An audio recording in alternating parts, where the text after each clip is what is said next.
بسم الله الرحمن الرحيم نحمده نصلي على رسول الكريم أما بعد فأعوذ بالله من الشيطان الرجيم بسم الله الرحمن الرحيم لا يحب الله الجهر بالسوء من القول إلا من ظلم وكان الله سميعا عليما إن تبدوا خيرا أو تخفوه أو تعفوا عن سوء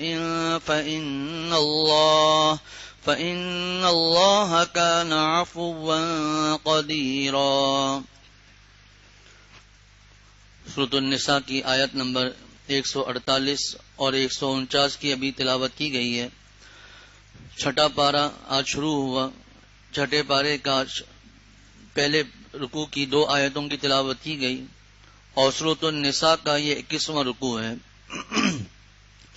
گزشتہ درس میں منافقین کے بارے میں بیان کیا گیا، ان المنافقین فی الدرک الاسفل من النار، کہ یقین جانو منافقین جہنم کے سب سے نچلے طبقے میں ہوں گے، اور پھر اس کے بعد اگر وہ توبہ کر لیں، اپنی اصلاح کر لیں تو اللہ تعالیٰ ان کو بھی معاف فرما دیں گے، مومنوں میں شامل فرما دیں گے۔ شرائط گزر گئی گزشتہ درس میں، اور اللہ تعالیٰ ان کو اجر عظیم عطا فرمائیں گے۔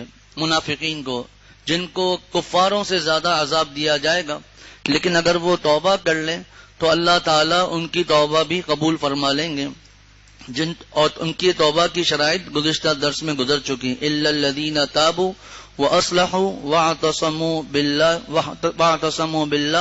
وَأَخْلَصُوا دِينَهُمْ لِلَّهِ۔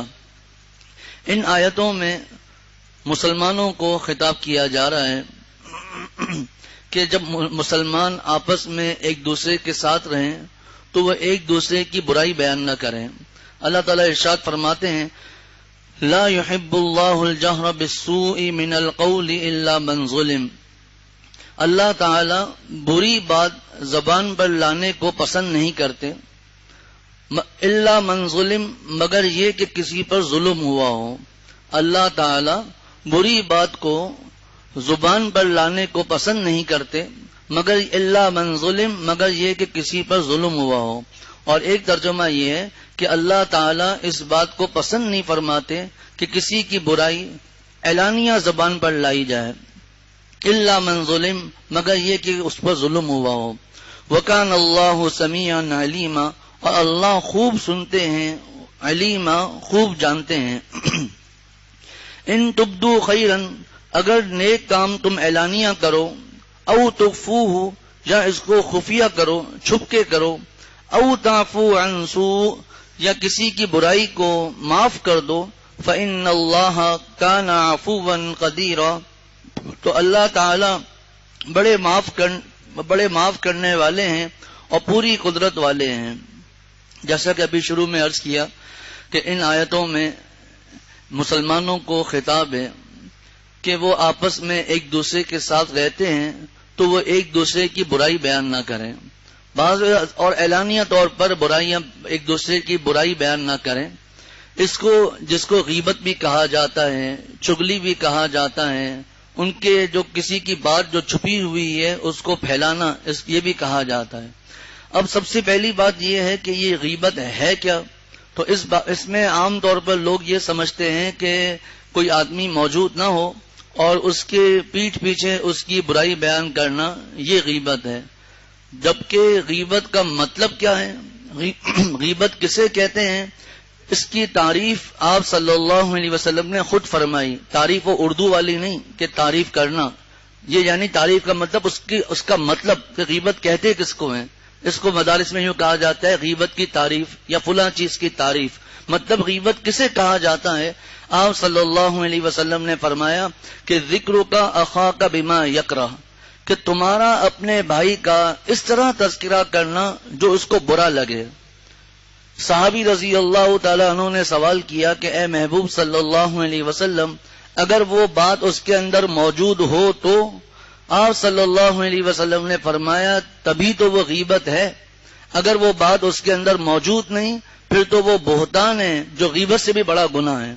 معلوم ہوا کہ غیبت کہتے ہیں کہ کسی کا اس انداز سے کسی کا تذکرہ کرنا یا اس کی کوئی بات اس انداز سے بیان کرنا یا اس کے بارے میں کوئی بات پھیلانا جو اس کے اندر خود موجود ہو، وہی غیبت ہے۔ اب آپ بتائیے یہاں پر کہاں یہ تذکرہ ہے کہ پیٹھ پیچھے کسی کی برائی کرنا؟ اب سوال یہ ہوتا ہے کہ جب آپ صلی اللہ علیہ وسلم نے خود فرما دیا کہ غیبت کہتے ہیں تمہارا اپنے بھائی کا اس طرح تذکرہ کرنا جو اس کو برا لگے، اور اگر یہ اس وقت ہے جب وہ بات اس کے اندر موجود ہو، اور اگر موجود نہیں پھر تو وہ بہتان ہے جو اس سے بھی بڑا گناہ ہے۔ پھر یہ ہمارے معاشرے میں یا بیان میں بھی یہ کیوں کہہ دیا جاتا ہے کہ پیٹھ پیچھے کسی کی برائی کرنا؟ اس کی وجہ یہ ہے کہ عام طور پر جو آدمی وہاں موجود ہوتا ہے وہ اپنا دفاع کر لیتا ہے۔ آپ روزانہ ہی ہم یہ تماشے دیکھتے رہتے ہیں، اور آپ لوگوں نے بھی دیکھا ہوگا کہ 5-6 سال کا بچہ اگر اس کی بھی کوئی شکایت کی جائے تو وہ بھی اپنا دفاع کر لیتا ہے، چاہے صحیح دفاع کرے یا غلط دفاع کرے، لیکن وہ 5-6 سال کا بچہ بھی اپنا دفاع کر لیتا ہے۔ لیکن چونکہ جس کی غیبت کی جاتی ہے اگر وہ وہاں موجود نہیں ہے تو وہ اپنا دفاع نہیں کر سکتا، اس لیے عام طور پر کہہ دیا جاتا ہے کہ پیٹھ پیچھے کسی کی برائی کرنا۔ اب اسی میں آ جاتا ہے کسی کے گھر کے بارے میں کوئی ایسی بات کرنا، یعنی آپ صلی اللہ علیہ وسلم جوامع الکلم تھے، چھوٹے چھوٹے جملوں میں بڑی بڑی بات ارشاد فرما دیتے تھے۔ بس اتنا فرما دیا کہ تمہارا اپنے بھائی کا اس طرح تذکرہ کرنا جو اس کو برا لگے۔ اب یہاں پر یہ کوئی قیدی نہیں ہے کہ وہ غیبت کرنے والا بڑا ہو، وہ غیبت کرنے والا چھوٹا ہو، کون ہو، فلاں ہو فلاں، کوئی بات اس میں نہیں ہے، بس برا لگنا۔ ایک قید ہے کہ برا لگے، بس یہ غیبت ہے، اور اگر وہ بات اس کے اندر موجود نہیں پھر تو وہ بہتان ہے جو اس سے بھی بڑا گناہ ہے۔ غیبت کی تفصیل کا بھی موقع نہیں، مختصر یہ کہ اللہ تعالیٰ نے قرآن پاک میں فرمایا کہ وَلَا يَغْتَبْ بَعْضُكُمْ بَعْضًا، تم ایک دوسرے کی غیبت مت کرو۔ اور أَيُحِبُّ أَحَدُكُمْ أَن يَأْكُلَ لَحْمَ أَخِيهِ مَيْتًا، کیا تم اس بات کو پسند کرتے ہو کہ تم اپنے مردار بھائی کا گوشت کھاؤ؟ یہ فرما دیا مردار بھائی، کیوں وہ موجود نہیں ہوتا نا؟ تو آپ صلی اللہ علیہ وسلم نے اس کی جو صورت مثالی تھی وہ بیان فرمائی کہ مردار بھائی کا گوشت۔ دیکھیں ایک تو کوئی اس بات کا تصور بھی نہیں کر سکتا، دیکھیں اس آیت میں بھی کتنے نقطے ہیں۔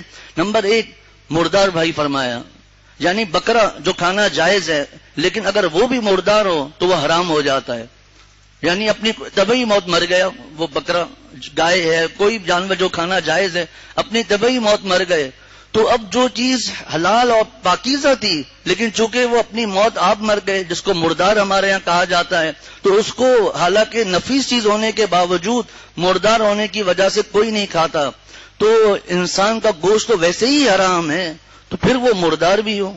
اچھا ایک بات تو یہ، پھر دوسری بات جو قرآن پاک میں اللہ تعالیٰ نے بیان فرمائی، ہماری طبیعت میں ہمیں افسوس پیدا ہو دل میں، یہ نہیں فرمایا کسی انسان کا، کیا تم اس بات کو پسند کرتے ہو کسی انسان کا گوشت کھاؤ؟ أَيُحِبُّ أَحَدُكُمْ أَن يَأْكُلَ لَحْمَ أَخِيهِ، اپنا بھائی کہہ دیا، اور زیادہ ترغیب دلا دی کہ یہ جس کی تم غیبت کر رہے ہو یہ تمہارا بھائی ہے۔ بتائیے کیا قرآن پاک کا یہ انداز ہے، أَيُحِبُّ أَحَدُكُمْ أَن يَأْكُلَ لَحْمَ أَخِيهِ مَيْتًا، پھر وہ مردار بھی ہو، فَكَرِهْتُمُوهُ، تم اس کو ناگوار سمجھو گے۔ اب غیبت کا کئی معاملہ ہو گیا، یہ ہے غیبت، مختصراً عرض کر دیا۔ پھر حدیث شریف میں غیبت زنا سے بڑھ کر ہے، تو اس پر اور بھی بہت کچھ احادیث ہیں کہ جب کسی مسلمان کی غیبت ہو رہی ہو کوئی باوجود قدرت کے اس کا دفاع نہیں کرتا، یہ سب احادیث حضرت والد صاحب دامت برکاتہم کی دعاؤں سے جو صلہ رحمی والا درس قرآن ہوا تھا جس میں یتیموں کے بھی فضائل اور مسائل ہیں، اس میں تفصیلات عرض کی ہیں حدیث کی روشنی میں کہ غیبت کو روکنا باوجود قدرت کے نہیں روکتا تو اس کا کیا گناہ وغیرہ۔ اب غیبت کی حضرت شیخ الاسلام حضرت مفتی محمد تقی عثمانی صاحب دامت برکاتہم نے 2 صورتیں لکھی ہیں غیبت۔ نمبر 1 صورت تو یہ ہے کہ ایک آدمی اکیلے میں بیٹھ کر کسی کی برائی بیان کر رہا ہے ایک آدمی اکیلے میں بیٹھ کر کسی کی غیبت کر رہا ہے، حرام ہے، ناجائز ہے۔ اور ایک صورت غیبت کی یہ ہے کہ خدا نہ خواستہ ہم اس مجمع میں بیٹھ کر سب کے ساتھ مل کر مجمع میں بیٹھ کر کسی کی برائی بیان کریں، کسی کی غیبت بیان کریں، یا اپنی کوئی کتاب لکھیں یا کوئی مضمون لکھیں یا کوئی تحریر لکھیں اور اس میں کسی کی برائی بیان کی جا رہی ہے، کسی کی غیبت کی جا رہی ہے، تو یہ پہلے سے بڑھ کر گناہ ہے۔ ایک ہے اکیلے میں غیبت کرنا، 1-2 لوگ بیٹھے ہوئے غیبت ہو رہی ہے، اور ایک ہے ایک بڑے مجمع میں کسی کی برائی بیان کرنا، یہ اس سے بھی بڑا گناہ ہے کیونکہ اس کا نقصان اور زیادہ ہوگا۔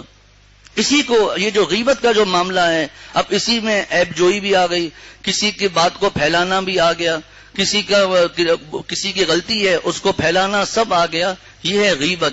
اور اسی کو اللہ تعالیٰ نے فرمایا کہ لا يحب اللہ الجہر بالسوء من القول، ابھی یہیں تک، لا يحب اللہ الجہر بالسوء من القول. اللہ تعالیٰ بری بات، اب دو ترجمے میں عرض کروں گا، وہ پورا عرض کر دیا کہ اللہ تعالیٰ نے کیا فرمایا، غیبت کا مختصراً عرض کر دیا، اور اسی میں یہ عرض کر دیا کہ کسی کی برائیوں کو پھیلانا، اس کی غلطیوں کو پھیلانا، اس کے کسی عیب کو پھیلانا وغیرہ، یہ تمام معاملات آ گئے. اب اللہ تعالیٰ فرما رہے لا يحب اللہ الجہر بالسوء من القول، اللہ تعالیٰ بری بات زبان پر لانے کو پسند نہیں کرتے. حضرت حکیم الامت مجدد الملت مولانا اشرف علی صاحب تھانوی رحمۃ اللہ علیہ نے بیان القرآن میں اضافہ فرما دیا قوسین میں کہ اللہ تعالیٰ بری بات زبان پر لانے کو کسی کے لیے پسند نہیں کرتے، کسی کے لیے اس بات کی اجازت نہیں ہے کہ وہ کسی کی برائی کرے. اور دوسرا ترجمہ، اللہ اس بات کو پسند نہیں کرتے کہ کسی کی برائی اعلانیہ زبان پر لائی جائے. معلوم ہوا کہ اگر کسی میں دین اور کسی کا کوئی عیب معلوم ہو، چاہے دین کا عیب ہو چاہے دنیا کا عیب ہو، تو اس کو مشہور نہ کرے، لوگوں میں گاتا نہ پھرے. البتہ آگے ایک بات آ رہی ہے، تو کسی کی برائی ہے، غلطی ہے، کوئی عیب ہے، اس کو بیان نہ کرے. الا من ظلم، مگر یہ کہ کسی پر ظلم ہوا ہو، کسی پر ظلم ہوا ہو تو اس وقت وہ اپنے جو اس پر ظلم ہوا ہے وہ کسی کے آگے بیان کر سکتا ہے. مثال کے طور پر کسی پر ظلم ہوا، مثال کے طور پر اس کا کسی نے مال لوٹ لیا، چوری کر لی، ڈاکہ مارا. اب وہ جا کر، اب یہ کسی کی برائی ہے نا، چوری کرنا، ڈاکہ ڈالنا، لیکن چونکہ اس پر ظلم ہوا ہے تو یہ اپنے پر جو ظلم ہوا ہے وہ جا کر اگر عدالت میں بیان دیتا ہے، اگر جا کر پولیس کے پاس لکھواتا ہے، اس کی برائی کو بیان کرتا ہے کہ اس طرح ہوا، پھر اس نے اس طرح کیا، پھر یہ معاملہ ہوا، اس پورے معاملے کو بیان کرتا ہے تو اس پر کوئی بھی گناہ نہیں ہے. آگے دیکھیے گا قرآن پاک نے اس معاملے کو بھی کس طرح بیان کیا ہے.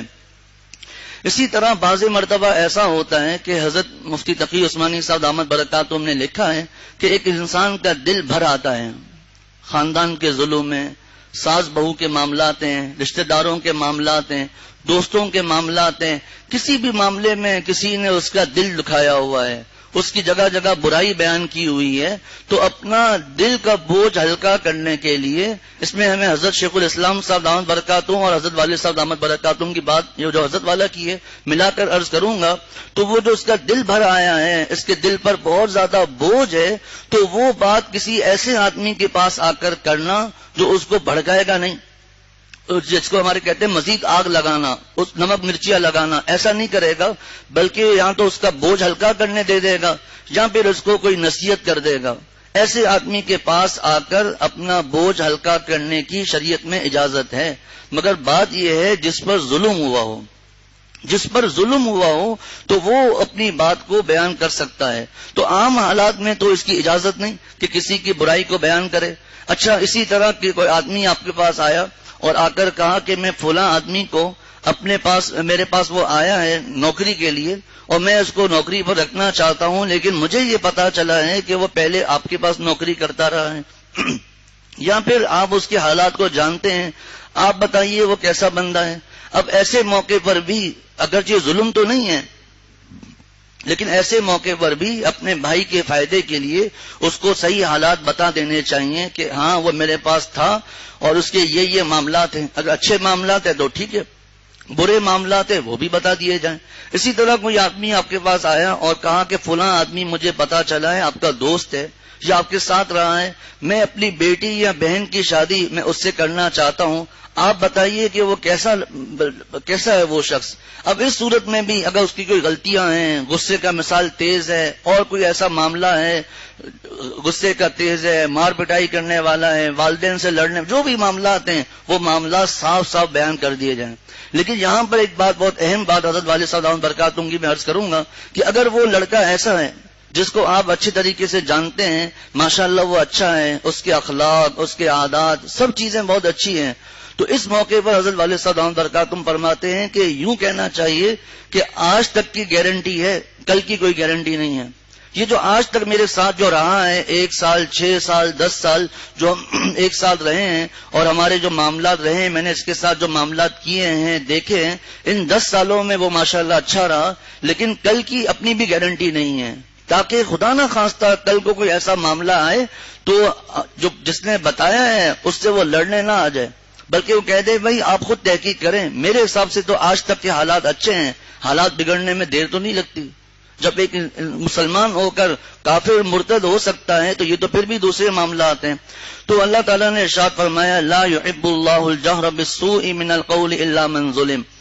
حضرت مفتی عاشق الہی صاحب رحمۃ اللہ علیہ نے اپنی تفسیر انوار البیان میں فرمایا کہ بعض لوگوں کی یہ عادت ہوتی ہے کہ وہ دوسروں کی برائیاں کرنا، ان کے عیب کو پھیلانا، ان کی چھپی ہوئی باتوں کو کریت کر آگے بیان کرنا، یہ ان کی عادت ہوتی ہے۔ یہ تو بہت ہی بڑا گناہ ہے۔ حضرت حکیم الامت مجدد الملت مولانا اشرف علی صاحب تھانوی رحمۃ اللہ علیہ نے یہاں پر بڑی پیاری بات فرمائی، فرمایا کہ دیکھیں اللہ تعالیٰ ارشاد فرماتے ہیں لا يحب اللہ الجہر، اللہ تعالیٰ محبوب نہیں رکھتے، اللہ تعالیٰ پسند نہیں کرتے۔ فرمایا کہ مطلب کیا ہے؟ اللہ تعالیٰ بغض رکھتے ہیں، ناراض ہوتے ہیں۔ پھر حضرت نے فرمایا کوئی کہہ سکتا ہے جب مراد بغض ہے، ناراض ہے، تو اللہ تعالیٰ نے لا يحب کیوں فرمایا؟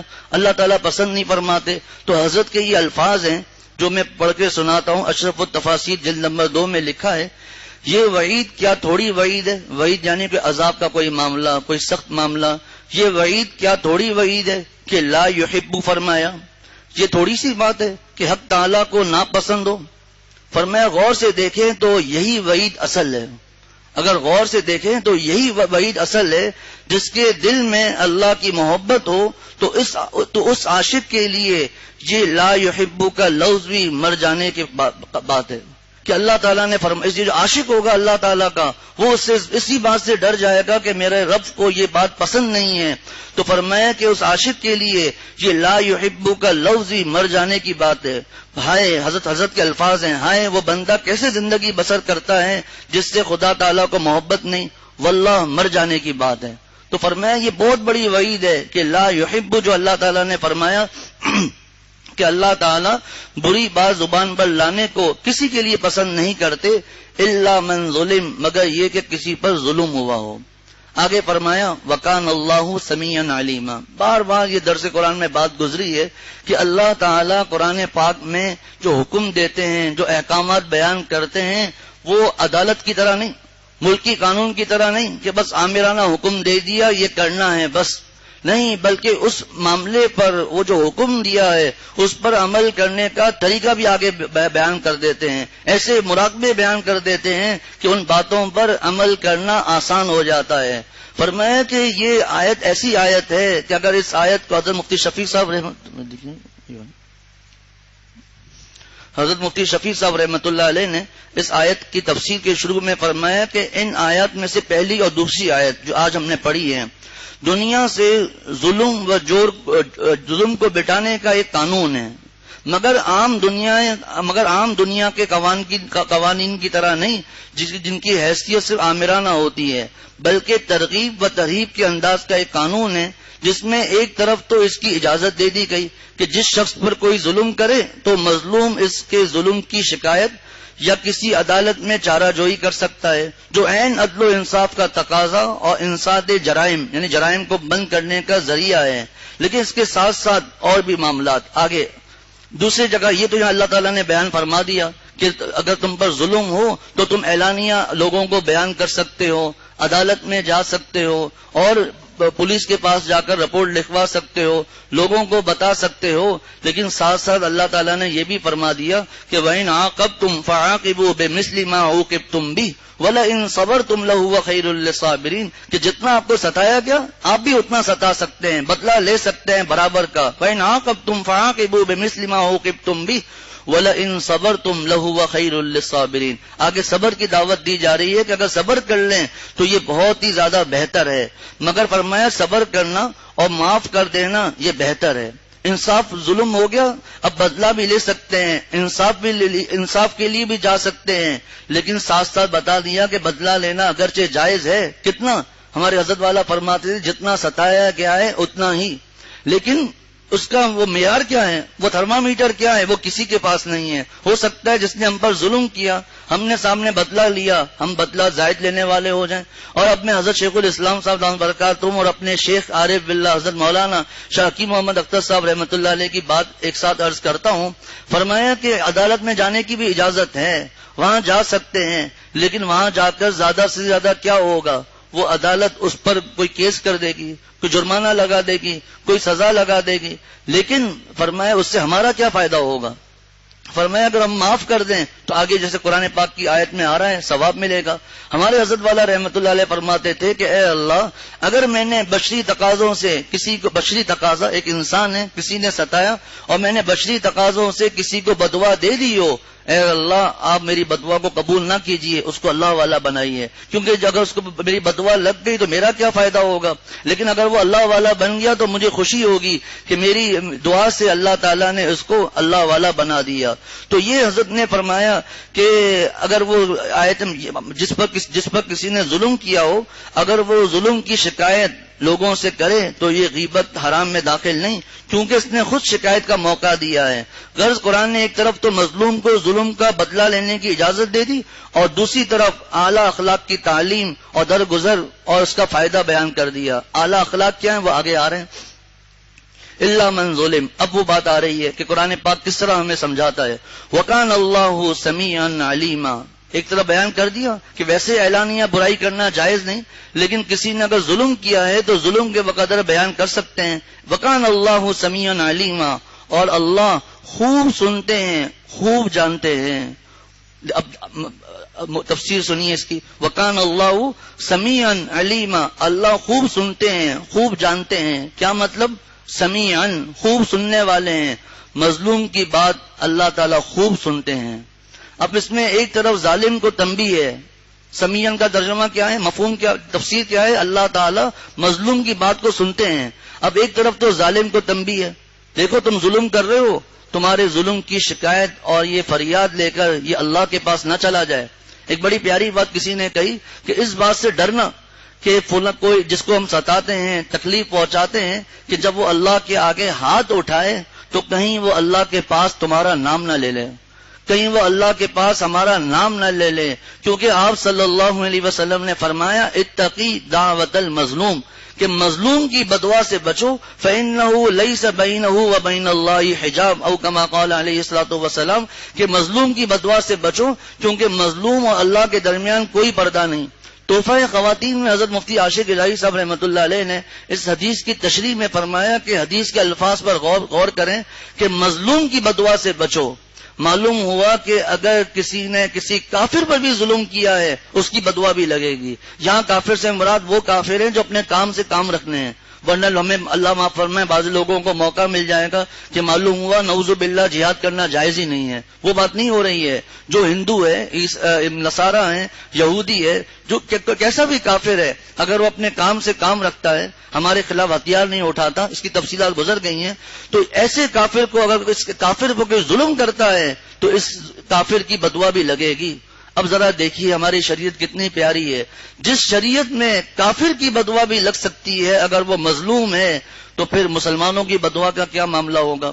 علماء، امام صاحب، مؤذن صاحب، خدام، دین کے خدام، مبلغ حضرات، یہ جتنے ہیں، پھر بیوی، بچے، والدین، رشتہ دار، پڑوسی، یہ وہ ہیں جن کے حقوق اللہ تعالیٰ نے قرآن پاک میں صاف صاف بتا دیے۔ پڑوسی ہے، اس کا حق ہے، حتیٰ کہ 5ویں پارے کے شروع میں گزرا تھا کہ وہ پڑوسی، وہ اس کو بھی اللہ تعالیٰ نے پڑوسی فرمایا ہے، جو جہاز میں، ٹرین میں، بس میں، گاڑی میں تھوڑی دیر کے لیے ہمارے ساتھ بیٹھتا ہے۔ وصاحب بالجنب، پہلو کا پڑوسی، اور بعض حضرات نے پہلو کا پڑوسی بیوی کو لیا ہے کہ بیوی بھی شوہر کے پہلو میں ہوتی ہے، اس کے بھی حقوق بیان ہو گئے۔ خیر ابھی اس کا موقع نہیں، اس آیت کی تفسیر میں تفصیل کے ساتھ گزر گیا تھا۔ مظلوم کی بدعا سے بچو۔ پھر اسی درس قرآن صلہ رحمی والے درس قرآن میں جانور کے حقوق بھی بیان ہوئے تھے، ابھی موقع نہیں کہ یہ جانور کس کا ہے، یہ شکایت کر رہا ہے۔ صحابی نے عرض کیا کہ کیا ہم اس جانور کی وجہ سے جہنم میں ڈالے جائیں گے؟ فرمایا ہاں، جس میں جان ہو، جگر ہو، اس کو ستاؤ گے تو دوزخ میں جائیں گے۔ غلام کے حقوق بیان ہوئے، ابھی تفصیل کا موقع نہیں۔ خلاصتاً یہ کہ جس شریعت میں وہ کافر جو اپنے کام سے کام رکھتا ہے، وہ اگر مظلوم ہے اس کی بددعا لگ سکتی ہے. جس شریعت میں غلاموں کے حقوق ہیں، جس شریعت میں جانوروں کے حقوق ہیں، پھر اس شریعت میں جن کے حقوق صاف صاف بیان ہو گئے، والدین، بیوی، بچے، پڑوسی وغیرہ، ان کے کیا معاملات ہوں گے. تو یہ بات عرض کی کہ یہ اس بات سے، ظلم سے پہلے اس بات سے ڈرنا چاہیے کہ جس پر میں ظلم کر رہا ہوں، یہ جو اللہ کے آگے ہاتھ اٹھائے گا کہ میرا چہرہ اس کے سامنے نہ آ جائے. میرے شیخ فرماتے تھے نہ جائے گی میری رائے گا، تجھ سے ہے فریاد ہے رب جاں. چاہے وہ سامنے والا بدوا نہ دے، اللہ تعالیٰ تو دیکھ رہے ہیں. تو وکان اللہ سمیعا، اس آیت میں ایک طرف ظالم کو تنبیہ ہے کہ تمہارے ظلم کی شکایت اور فریاد لے کر کوئی اللہ کے پاس نہ چلے جائے، اور دوسری طرف مظلوم کو بھی ترغیب ہے کہ مخلوق کے آگے خامخواہ روتے مت پھرنا. ظلم ہوا ہے 10%، بیان کر رہا ہے 50%، جو کہ عام طور پر عورتوں کی عادت ہوتی ہے. بلکہ اگر یہ کہیں ہر ایک کی عادت ہے، اللہ ماشاء اللہ، کوئی اپنی غلطی ماننے کے لیے تیار نہیں. جب بھی کوئی معاملہ بتائیں گے، جہاں جہاں اپنی غلطیاں ہوں گی اس کو چھپا دیں گے، باقی سب باتیں بتا دیں گے. اب حضرت نے ہمیں سکھایا ہے دوسرے کی بات سنو. جب دوسرے کی بات سنیں گے، وہ اس کی بہت سی باتیں وہ بتا رہے جو اپنی بتائی نہیں. یہ اللہ تعالیٰ تو جانتے ہیں نا. اب بات ایسے انداز سے بیان کرنا، وکان اللہ سمیعا. دیکھو جو تم بات اپنے ظالم کی جو شکایت لے کر آ رہے ہو، تو اتنی ہی شکایت کرنا جتنا اس نے تمہارے اوپر ظلم کیا ہے.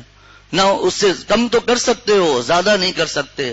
پتہ یہ قرآن پاک کا یہ کیا ہی انداز ہے، کیا ہی پیارا انداز ہے اللہ تعالیٰ کا کہ سمیعاً ایک جملہ فرما کر ظالم کی بھی اصلاح کر دی، مظلوم کی بھی اصلاح کر دی. کہ اگر مظلوم اپنی شکایت لے کر آنا چاہتا ہے تو جتنا ظلم ہوا ہے اتنا ہی بیان کرے. عورتوں کی عادت خواہ کا، جب شوہر کا کوئی معاملہ ہوا، ساس سسر کا کوئی معاملہ ہوا، اپنے ماں باپ کو بتائیں گی، خواہ کا رونا شروع کر دیں گی جان بوجھ کر. یہ بھی ہے جتنا ظلم ہوا اس سے زیادہ شکایت کی. حضرت مولانا احمد اللہ لاہوری صاحب، حضرت جو بڑے مفسر گزرے ہیں، ان کے حالات شروع میں بہت کمزور تھے. کھانے کے حالات، رہنے کے حالات. جب ایک ہفتہ یا 2 ہفتے کے بعد جب ان کی اہلیہ اپنے والدین کے پاس گئی تو فرمایا بتاؤ بیٹا کیسا چل رہا ہے. شاکرہ بیوی کہتی ہے کہ اماں میں نے تو سنا تھا کہ جنت مرنے کے بعد ملے گی، مجھے تو ابھی ہی جنت مل گئی ہے. کیا ہی پیاری تعبیر ہے. خیر تو جتنا ہوا اتنا ہی بتانا، خامہ کا رونا، بات کو آگے بڑھانا، 2-3 الفاظ اپنے مرضی سے کہنا، پھر بعد میں کہنا مجھے یاد نہیں. شکایت سے پہلے سوچنا چاہیے کہ کتنا ظلم ہوا، کتنا مجھے بتانا چاہیے.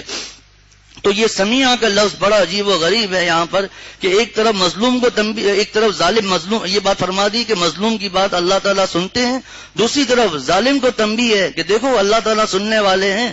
اور یہاں پر آپ حضرات کی برکت سے، حضرت والد صاحب دامت برکاتہم کی برکت سے ایک بات ذہن میں آئی، مجھے یاد نہیں تفسیروں میں گزری یا نہیں گزری.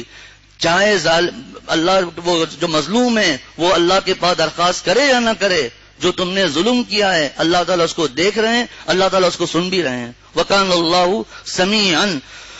تو اس پہ دوسری طرف مظلوم کو ترغیب ہے کہ مخلوق کے آگے خواہ روتا نہ پھرے، جتنا ہے اتنا سنے.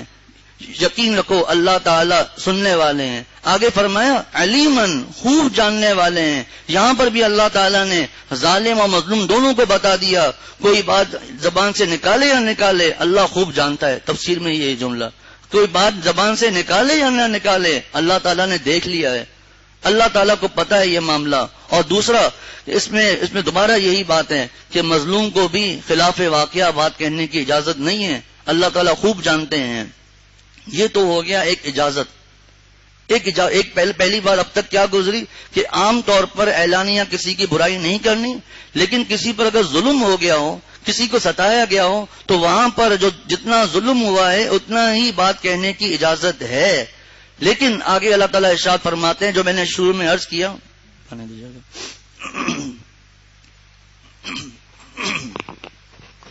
کہ عدالت میں بھی چلے گئے، عدالت نے اس کے حق میں فیصلہ دے بھی دیا. تو ایک تو حضرت شیخ الاسلام صاحب دامت برکاتہم نے لکھا ہے کہ دلوں میں بات تو رہ ہی جاتی ہے اور بعد میں پھر جھگڑے ہوتے ہیں. ہمارے سامنے ہی واقعات ہیں. حضرت والد صاحب کے تعلق میں ایک مولانا ہے، ان کا بھی میسج آیا ہوا تھا چند دن پہلے کہ عدالت نے ہمارے حق میں فیصلہ دے دیا، لیکن جنہوں نے زمین غصب کی ہے وہ پھر بھی دینے کے لیے تیار نہیں ہیں.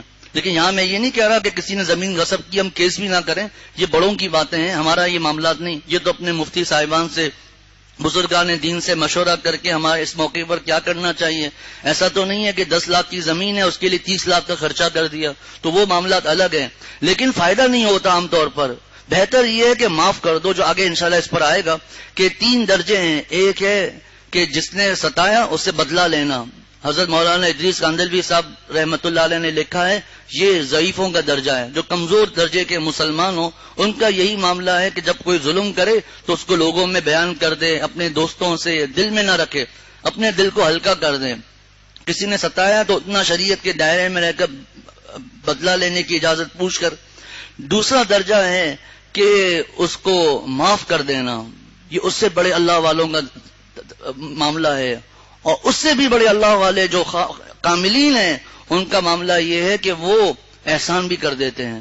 معاف تو کرنا دوسرے درجے والے ہیں, لیکن جو اعلیٰ اخلاق والے ہیں, اعلیٰ اخلاق والے ہیں, وہ احسان بھی کر دیتے ہیں. وہ آگے آئے گا. تو اب ظلم کی ہے, ظلم پر کیا معاملات, اجازت وغیرہ. آگے فرمائے ان تبدو خیرا او تخفوه او تعفو عن سوء فإن اللہ کان عفوا قدیرا. فرمایا کہ ان تبدو خیرا, اگر تم نیک کام اعلانیہ کرو, او تخفو یا اس کو خفیہ کرو, او تعفو عن سوء یا کسی کی برائی کو معاف کر دو, فإن اللہ کان عفوا قدیرا, تو اللہ تعالی بڑے معاف کرنے والے ہیں اور بڑی قدرت والے ہیں. یعنی ظلم پر بدلہ لینے کی اجازت جو معاملات وہ تو ٹھیک ہے, لیکن فرمایا کہ اگر تم ان تبدو خیرن کوئی کام نیکی کا کوئی کام کرتے ہو, اعلانیہ کرتے ہو, او تخفو یا کسی نیکی کو خفیہ طور پہ کرتے ہو, چھپ کے کرتے ہو, جس میں معاف کرنا بھی آ گیا, او تعفو عن سوء یا کسی کی برائی کو معاف کر دو, جس کو ہمارے شیخ فرماتے تھے جفائیں سہ کر دعائیں دینا, یہی تھا مجبور دل کا شیوا. یہ والا معاملہ کہ معاف کر دینا, باوجود یہ کہ اس نے ستایا ہے, اس نے تکلیفیں پہنچائی ہیں, اس کو معاف کر دے. ان تبدو خیرن, اگر نیک کام اعلانیہ کرو, سب کو پتا چل گیا, کوئی نیک کام کر لیا, لوگوں کو پتا چل گیا, او تخفو یا اس کو خفیہ کرو, یا کسی نے ستایا ہے تو لوگوں کے سامنے اس کی تعریف کر دی, یا اکیلے میں کوئی ایسا جملہ نہیں کہا, او تعفو عن سوء یا کسی کی برائی کو معاف کر دو. تو اللہ تعالیٰ ارشاد فرماتے ہیں فإن اللہ کان عفوا قدیرا, تو اللہ تعالیٰ بڑے معاف کرنے والے ہیں, پوری قدرت والے ہیں. فرمایا کہ قرآن پاک کی جو آیت ادفع باللتی ہی احسن فإذا الذي بينك وبينه عداوة كأنه ولي حميم وما يلقاها إلا الذين صبروا وما يلقاها إلا ذو حظ عظيم. فرمایا کہ اس آیت میں فرمایا کہ برائی کا بدلہ نیکی سے دینا, ادفع باللتی ہی احسن. اب کیا ہوگا اگر تم برائی کا بدلہ نیکی سے دو گے, یعنی وہی معاملہ کہ یہاں تو معاف کر دیا یا کوئی احسان کر دیا. فإذا الذي بينك وبينه عداوة, جس شخص میں اور تمہارے درمیان دشمنی ہو اور تم اس کے ساتھ ایسا معاملہ کرو كأنه ولي حمیم, تو وہ گویا کہ تمہارا گہرا اور جگری دوست بن جائے گا. کسی کتاب میں یا کسی تفسیر میں میں نے پڑھا تھا, فرمایا کہ اگر جگری دوست, بعض لوگ کہتے ہیں جم نے ایسا کیا لیکن جگری دوست نہیں بنا, اب ان کے سادے بیچارے ہوتے ہیں, وہ چاہتے ہیں فوراً ہو جائے, تو ایسے ان کے دل میں نعوذ باللہ ایک سوال سا دل میں آ جاتا ہے کہ قرآن میں تو یہ کہا جا رہا ہے کہ گہرا دوست ہو جائے گا, وہ ہمارا دوست کیا, وہ تو برسوں گزر گئے, وہ دشمن ہو جائے. فرمایا کأنہ, تشبیہ کا, گویا کہ وہ تمہارا گہرا, اگر حقیقی گہرا دوست نہیں بھی بن سکا, کأنہ ولی حمیم, تو ہو ہی جائے گا, گویا کہ گہرا دوست ہو جائے گا کہ اس کے شر سے ہم بچ جائیں گے. وما یلقاها الا الذین صبروا, یہ تو جو صبر والے ہیں وہی کر سکتے ہیں. یا وما یلقاها الا ذو حظ عظیم, اور جو بڑے نصیبے والے ہیں وہ یہ کام کر سکتے ہیں. جو کہ میں نے شروع میں ابھی تھوڑی دیر پہلے عرض کیا کہ 3 درجے ہیں. ایک درجہ تو 25ویں سپارے میں انشاءاللہ تعالی آئے گا. وہ درجہ کیا ہے کہ جس نے ستایا اس سے سامنے بدلہ لے لیا, کوئی برائی کی کسی نے تو اس کے اکیلے میں کسی کے سامنے یا 1-2 لوگوں کے سامنے اپنے دل کا بوجھ ہلکا کر دیا, یہ تو ایک معاملہ ہو گیا. دوسرا جو اس سے بڑے درجوں والے معاملہ ہے وہ ہے معاف کر دینا, کسی نے ستایا اس کو معاف کر دیا. اور تیسرا ہے کاملین لوگ, وہ کون ہے, وہ احسان بھی کر لیتے ہیں. الذین ينفقون فی السراء والضراء والکاظمین الغیظ والعافین عن الناس, غصے کو پی جاتے ہیں, لوگوں کو معاف کر دیتے ہیں اور اس سے بڑا کام یہ کرتے ہیں واللہ یحب المحسنین، اللہ تعالیٰ احسان کرنے والوں سے محبت بھی رکھتے ہیں کہ وہ نہ صرف معاف کرتے ہیں بلکہ سامنے والے کو کچھ پیسے وغیرہ دے کر، ہدیہ دے کر اس کو پر احسان بھی کر دیتے ہیں. یہ سب سے بڑے اونچے مقام والے ہیں. اور حضرت تفسیروں میں گزرا تھا کہ دیکھیں ان لوگوں کا ایک ہی انعام اللہ تعالیٰ نے بتایا کہ اللہ تعالیٰ ان سے محبت رکھتے ہیں. یہی سب سے بڑا اونچا مقام ہے. اب سنیے، ان تبدو خیرن، اگر تم کوئی نیک کام اعلانیہ کرو، او تخفو یا اس کو خفیہ کرو، او تعفو عن سوء یا کسی کی برائی کو معاف کر دو. آگے فرمایا فإن اللہ کان عفوا قدیرا، تو اللہ بھی بڑے معاف کرنے والے ہیں، پوری قدرت والے ہیں. یعنی حضرت حکیم الامت تھانوی رحمۃ اللہ علیہ فرماتے ہیں کہ دیکھیں ایک آدمی ہے، اس کو کسی پر قدرت نہیں ہے اور وہ کہتے ہیں میں معاف کر لوں، یہ کوئی بڑا مقام نہیں. حضرت موسیٰ علیہ الصلوۃ والسلام نے اللہ تعالیٰ سے پوچھا، اے اللہ آپ کے بندوں میں آپ کا پیارا سب سے زیادہ پیارا کون ہے؟ فرمایا جو باوجود قدرت کے معاف کر دے، یعنی بدلہ لے سکتا ہو پھر بھی وہ معاف کر دے. تو فرمایا کہ ایک آدمی بدلہ لے ہی نہیں سکتا ہے، وہ کہتا ہے میں نے معاف کر دیا، یہ کوئی بڑی بات نہیں ہے. فرمایا حضرت تھانوی رحمۃ اللہ علیہ نے بیان القرآن میں باوجود یہ کہ پوری قدرت والا ہے، باوجود یہ کہ پوری قدرت والے ہیں، اپنے مجرموں سے ہر طرح سے انتقام بھی لے سکتے ہیں مگر پھر بھی معاف کر دیتے ہیں. اللہ تعالیٰ کی ایک صفت ہے نا کہ اللہ تعالیٰ باوجود یہ کہ پوری قدرت والے بھی ہیں اور اپنے مجرموں سے ہر طرح سے انتقام بھی لے سکتے ہیں مگر پھر بھی معاف کر سکتے ہیں. لہذا اے میرے بندوں، اگر تم بھی اللہ تعالیٰ کے اخلاق کی اتباع کرو، یعنی اس صفت میں سے ایک ذرہ حاصل کرو. اللہ تعالیٰ کے فرمایا کہ اگر تم بھی اللہ تعالیٰ کے اخلاق کی اتباع کرو، معاف کر دو، تو اللہ کی طرف سے تمہارے ساتھ بھی ایسے ہی معاملے کی امید ہے. ایک قرآن پاک کی دلیل اور ایک حدیث پاک کی دلیل. قرآن پاک کا معاملہ تفصیل کا بھی موقع نہیں. ہماری ماں صدیقہ کائنات حضرت عائشہ صدیقہ رضی اللہ تعالی عنہ پر جب تہمت لگائی گئی منافقین کی طرف سے، تو ان تہمت لگانے والوں میں بعض نیک لوگ بھی شامل تھے. یہ ایسا واقعات کیوں ہوتے ہیں؟ تاکہ قیامت تک کے لیے لوگوں کے پاس، لوگوں کے سامنے ہدایت کے معاملات آ جائیں. تو حضرت مولانا اسماعیل ریحان صاحب دامت برکاتہم نے تاریخ امت مسلمہ میں لکھا ہے تو بعض مرتبہ اللہ تعالیٰ کچھ ایسے صحابہ سے جو بہت زیادہ مشہور و معروف نہیں تھے، ان سے کچھ ایسے کام کروا دیے تاکہ اس کے احکامات قیامت تک لوگوں کے سامنے آ جائیں، لیکن ساتھ ساتھ اللہ تعالیٰ نے ان کی برات کو بھی بیان کر دیا. جیسا کہ حضرت معاذ رضی اللہ تعالیٰ عنہ کا تفصیلی واقعہ ہے کہ ان سے زنا سرزد ہو گیا، پھر ان پر جو احکامات ہوئے، پھر لوگوں نے مذاق اڑایا، بعض لوگوں نے کہا کہ کیسی موت مرا ہے، تو آپ صلی اللہ علیہ وسلم نے فرمایا اس کی ایسی توبہ ہے اگر سارے مدینے والوں میں تقسیم کر دی جائے تو ان کی بھی بخشش ہو جائے. تو ایک طرف ایسا معاملہ ہوا تاکہ قیامت تک لوگوں کو یہ مسائل پتہ چل جائیں، دوسری طرف اللہ تعالیٰ نے ان کی توبہ کو بھی اظہار کر دیا کہ ان کو معاف کر دیا. عجیب و غریب یہ معاملات ہیں. تو ان میں ایک ایسے صحابی تھے جو حضرت ابو بکر صدیق رضی اللہ تعالیٰ عنہ کے رشتہ دار تھے، حضرت مصطح رضی اللہ تعالیٰ عنہ، اور حضرت ابو بکر صدیق رضی اللہ تعالیٰ عنہ ان پر خرچ بھی کرتے تھے، ان کو ہدیہ بھی دیتے تھے ہر مہینے. لیکن جب وہی آ گئی اور پتہ چل گیا کہ ہماری ماں صدیقہ کائنات بری ہیں، تفصیلات کا بھی موقع نہیں، 2 رکوع اللہ تعالیٰ نے ہماری ماں کی شان میں اور ان کی برات میں نازل کیے. تو اس میں ایک آیت یہ تھی وَلَا يَأْتَلِ أُولُو الْفَضْلِ مِنْكُمْ وَالسَّعَةِ أَنْ يُؤْتُوا أُولِي الْقُرْبَى وَالْمَسَاكِينِ وَالْمُهَاجِرِينَ فِي سَبِيلِ اللَّهِ وَلْيَعْفُوا وَلْيَصْفَحُوا. معاف کرنے کا حکم دیا کہ آپ درگزر کر دیجئے، معاف کر دیجئے. پھر فرمایا، پھر وہی بات، ایک طرف حکم تو دے دیا پر اتنا کافی تھا نا، کیا صدیق اکبر رضی اللہ تعالیٰ عنہ معاف نہ کرتے؟ تو اللہ تعالیٰ نے فرما دیا وَلْيَعْفُوا وَلْيَصْفَحُوا. لیکن آگے اس عمل پر ترغیب دلانے کے لیے فرمایا الا تحبون ان یغفر اللہ لکم، کیا تم اے صدیق کیا تم اس بات کو پسند نہیں کرتے؟ الا تحبون، کیا تم لوگ اس بات کو پسند نہیں کرتے؟ ان یغفر اللہ لکم، کہ اللہ تعالیٰ تمہیں معاف کر دیں، تم ان کو معاف کر دو اللہ تمہیں معاف کر دیں گے. آگے فرمایا واللہ غفور الرحیم، اللہ تعالیٰ معاف کرنے والے، رحم کرنے والے ہیں. پھر شوق دلا دیا تاکہ وہ معاف کر دیں.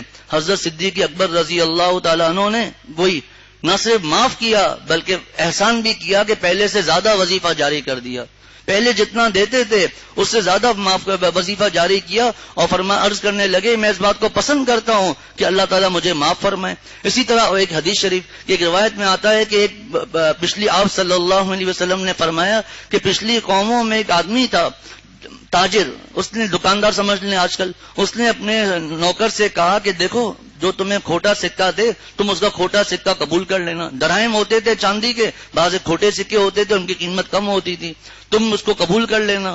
تو اس نے کہا ٹھیک ہے. وہ اس کھوٹے سکے کوئی دیتا تھا قبول کر دیتا تھا. ایک دن جب اس کا انتقال ہوا اللہ تعالیٰ کے سامنے پیشی ہوئی، فرمایا تو کیا مجھ سے زیادہ کریم ہے؟ جب تو میرے بندوں کے کھوٹے سکے قبول کرتا تھا جل میں تیرے کھوٹے اعمال کو قبول کر لیتا ہوں.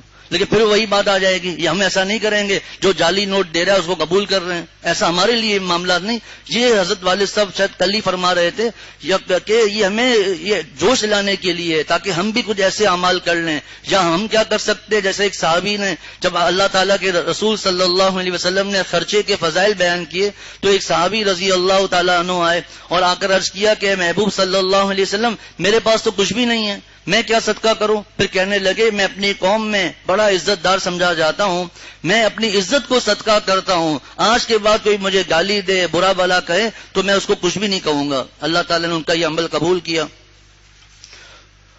تو فرمایا کہ یہ اگر تم ایسا کرو گے تو اللہ تعالیٰ بھی تمہارے ساتھ ایسا ہی معاملہ کریں گے. حضرت مفتی حضرت مولانا ادریس کاندلوی صاحب رحمۃ اللہ علیہ نے اپنی تفسیر معرف القرآن، اس کا نام بھی معرف القرآن ہے، اس میں لکھا ہے کہ ایک اثر ہے یعنی صحابی کا قول، حدیث آپ صلی اللہ علیہ وسلم کا قول اور اثر الف سا را صحابی کا قول ہے کہ جو کچھ فرشتے ایسے ہیں جو اللہ تعالیٰ کے عرش کو اٹھائے ہوئے ہیں اور ان کو حاملان عرش کہا جاتا ہے، عرش کو اٹھانے والے.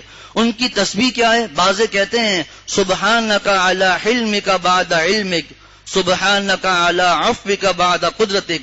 اے اللہ ہم آپ کی تسبیح بیان کرتے ہیں کہ باوجود ہمارے گناہوں کے کہ آپ ہمارے گناہوں کو جانتے ہیں، اس کے باوجود آپ حلیم ہیں، انتقام لینے میں جلدی نہیں کرتے. اللہم لا تخزنی فإنک بی عالم. اے اللہ میں رسوا نہ کیجیے کیونکہ آپ تو ہمیں جانتے ہیں، ہر چیز سے جانتے ہیں.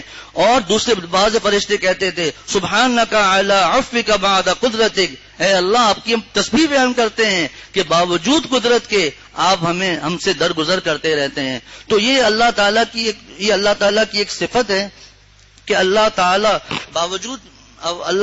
باوجود یہ کہ قدرت رکھتے ہیں پھر بھی اپنے بندوں کو معاف کر لیتے ہیں. تو اے بندوں اس صفت کو تم بھی کچھ اختیار کر لو کہ باوجود قدرت ہونے کے معاف کر دو. فرمایا اللہ تعالیٰ قادر مطلق ہیں، جس کو چاہیں سزا دے سکتے ہیں، اس کے باوجود بہت معاف کرنے والے ہیں. تو انسان جس کو قدرت و اختیار بھی کچھ نہیں، وہ اگر انتقام لینا بھی چاہے تو بہت ممکن ہے کہ اس پر قدرت ہی نہ ہو، اس لیے اس کو تو عفو درگزر اور بھی زیادہ مناسب ہے.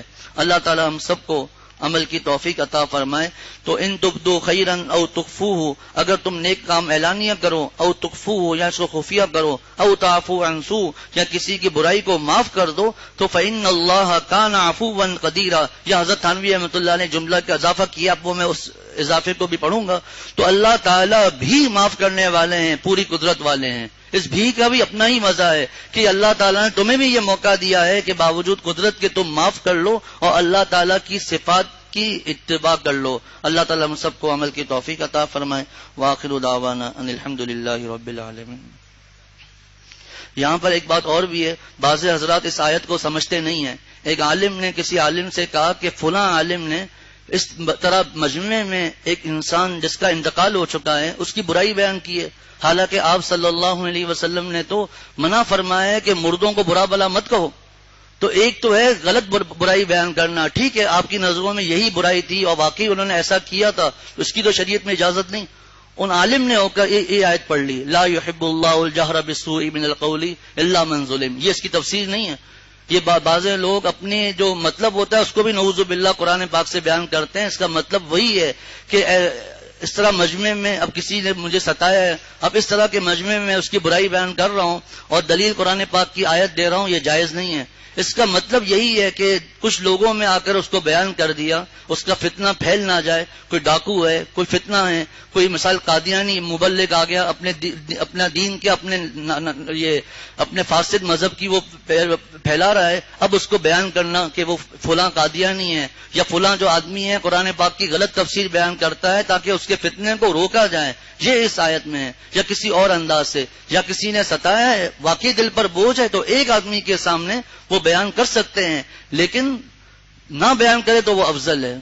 اللہ تعالیٰ ہم سب کو عمل کی توفیق عطا فرمائے.